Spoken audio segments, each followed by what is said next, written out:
السلام عليكم، كي دايرين؟ كنتمنى دائما تكونوا في احسن الاحوال. مرحبا بكم مره جديده في قناه الطبخ مع منال. فيديو جديد واقتراح جديد. غادي نقترح عليكم لي طرونش باتيسيي، بحال ديال المحلات، بنانين بزاف بزاف، ساهلين في التحضير وخفافين. بقاو معايا باش نشوفوا المقادير وطريقه التحضير ديال هاد لي طرونش بثلاثه ديال النكهات.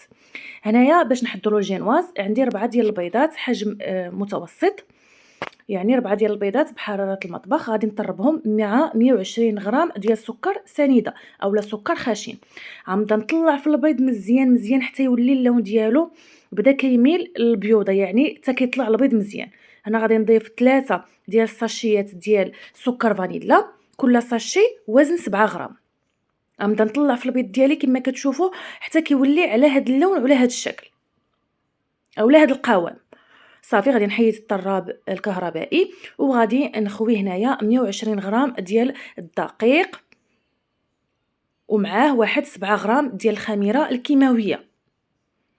وكنبدا نخلط من الاسفل للاعلى غير بشويه، هنايا غير مسرعه الفيديو من الاسفل للاعلى حتى كندخل هذاك الدقيق مزيان والخميره، وما كيبقاوش عندي كويرات اولا حبيبات ديال الدقيق. نحبس. هنايا عندي الفران كيسخن على 170 درجه من الفوق ومن التحت. كندخل الجينوازه ديالي الطيب. طبعا من بعد ما كندير ورق الطبخ ضروري باش كاع ما كتلصق لينا الجينواز. كنحاول انني نسرحها مزيان مزيان وتكون متساويه في الجوانب في الوسط، يعني نحاولوا اننا نسرحوها مزيان وبشكل متساوي. كما قلت الفران على 170 درجه من الفوق ومن التحت. نهائيا ما كتاخذش بزاف الوقت، 10 دقائق حتى 12 دقيقه كتكون واجده.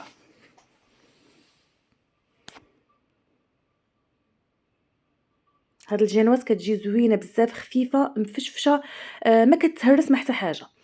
هذه هي الجينوازه ديالي من بعد ما خرجتها من الفران.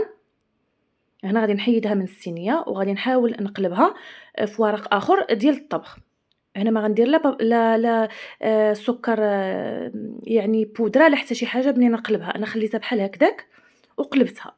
هنايا انا صايب جوج ديال الجينوازات بنفس الطريقه، هاد الجينواز وجينواز واحده اخرى، حيت ما شاء الله بغيت نخرج كميه كبيره ديال لي طرونش. نتوما اذا بغيتو يعني كميه قليله كديروا غير جينوازه واحده وكتقسموها على جوج. هنا عندي نصف لتر ديال الكريمه ديال الخفق. انا درت اولالا، هي اللي درتها بارده، خرجتها من الثلاجه، ضفت عليها واحد جوج ديال الساشيات ديال الفانيلا. اللي عنده نكهه الفانيلا يديرها، اللي عنده بودره د الفانيلا يديرها اولا فانيلا بودره.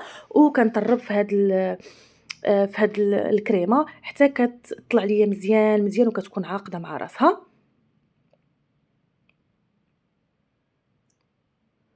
وصافي هنايا غادي نبدا باش ندير المونتاج. كما شفتوا هذه هي الجينوازه الثانيه. ماشي مشكله اذا حيدتي ديك القشر، يعني راه كاين اللي كيحيد كاع ديك الطبقه ديال القشره. انا خليتها لان اصلا الجينوازه خفيفه ما شاء الله، ويعني زوينه مفشه وزوينه. صافي هنايا غنبدا باش نمونطي لي طرونش ديالي. انا غادي نجيب هذا الاطار اللي تقدروا تستعملوه مستطيل، مربع، يعني هذا الاطار زوين كبر وكيصغر. وهنايا اختاريت انني نسقي الجينوازه ديالي بعصير ديال البرتقال. تقدروا تسقيوه بالسيرو، تقدروا تسقيوه باي عصير بغيتو، تقدروا تسقيوه بهواي، باي مشروب بغيتو تسقيوه. صافي هنايا كنبدا ندير في نصف الكميه ديال الكريمه اللي عندي، ونحاول انني ندير الكريمه بالتساوي في جميع البلايص ديال الجينواز باش ما تجيناش بلاصه عامره بلاصه خاويه. يعني نحاولوا اننا نصايبوا لا كريم ديالنا في هذه المرحله. هنا زدت شويه الكريمه حيت بانت ليا قليله، وكنحاول نملس الكريمه بهذيك الملاسه اولا هذيك الاداه. صافي هنايا كندير الجينواز الثانيه، كنحاول انني نصايبها ونقادها، وكندير الكريمه اللي تبقات ليا.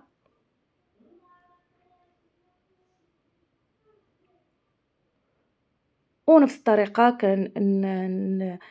نإيطالي هاديك لا كريم مزيان، مزيان، نحاول أنني في الجوانب، في الوسط، نخلي كلشي متساوي مع بعضياتو.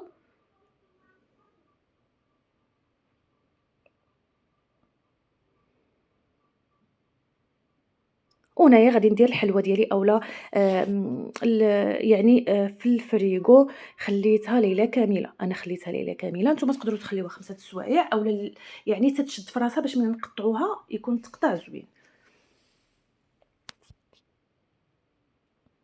صافي هنايا الغد ليه من بعد ما جبدتها وديموليتها. كيفاش ديموليتها؟ غير سخّنت شوية واحد السيربيتة أولا سيرفيات وبديت كنحك الجوانب ديال المول وتحيدات بكل سهولة. هذاك المول راه دغيا كيتحيد لأنه كيتفتح وكي كي كيت يصغر ويكبر. هنايا عندي النكهات بيستاش وعندي الماريتيل واحد بحال كيسميوها كاستريز والله ما عرفت شنو كيتسمى بالعربية. شنو كيتسميوها صحاب الحلوى، مهم بحال الفرامبواز بحال ماشي نكهة الفريز لأ بحال الفرامبواز، مهم هي راه سميتها الماريتيل، واحد النوع د الفاكهة. وعندي الحامض، هنايا عندي واحد 3 المعالق كبارين ديال الناباج مع معلقة كبيرة ديال الكليكوز اللي سخّنتهم فوق النار وقسمت الخليط على 3 د النكهات. درت النكهة ديال هاديك الماريتيل ودرت النكهة د البيستاش والنكهة د الليمون الحامض.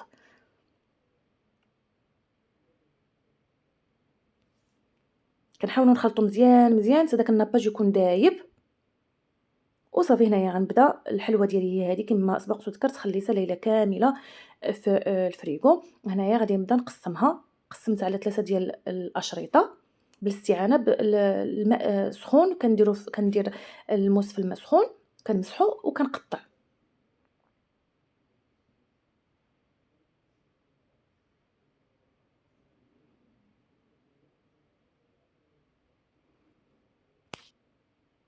هنا بالنسبة لهاد لي طرونش من الأحسن يكون داك الموس اللي خاص يعني كيكون طويل وكيكون حاد بزاف، مزيان باش كتجي التقطيعة ديال لي طرونش يعني كتجي مقسومة مزيان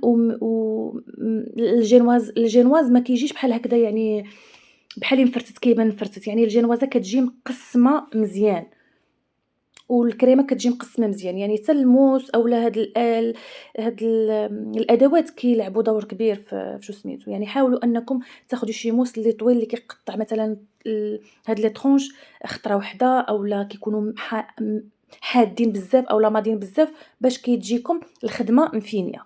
صافي هنايا غادي ندير هاد النكهة الأخرى. نحاول أنني ما نديرش بزاف باش ما تهبطش ليا النكهة أولا هاد اللي صايبنا من الناباج تهبط لتحت كما شفتوا معايا هكذا. وصافي كندير هاد النكهة الثالثة ديال البيستاش.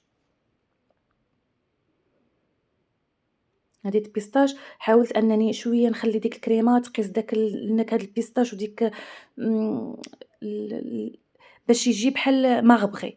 يعني شديت واحد العود عاوتاني ودرت واحد هكذا بحال دويويرات باش كيجي واحد المنظر زوين عاود في هاد الطرونش ديال البيستاش كما كتشوفوا معايا.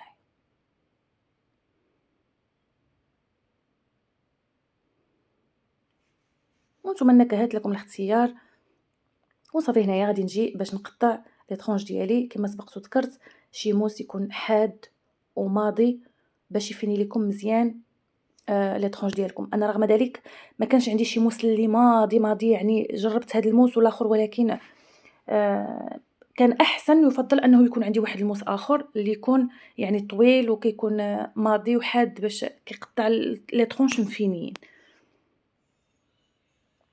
ولكن جربوهم عرفتي كيجيو بنانين زوينين بزاف خفافين بحال هادوك اللي كيتباعوا في لي باتيسري اللي كنمشيو ليهم ولا زوينين بزاف. يعني شي حاجة كتصايبيها في الدار أنا أكيد غادي تعجبكم. حتى المذاق الصراحة ديال أولالا كيعجبني، المذاق ديالها زوين وأصلًا فيها السكر يعني ما تحتاجيش أنِك تزيدي ليها السكر. يعني التقطاع لكم الاختيار، أنا قطعتهم على هاد الحجم، نتوما تقدروا تقطعوهم صغارين، تقدروا تقطعوهم عراضين كتار أولا آمم العرض ديالهم يعني نتوما كتحكموا في الطول والعرض ديالهم، وصافي كنديرهم هنايا في هادوك ديال لي طرونش.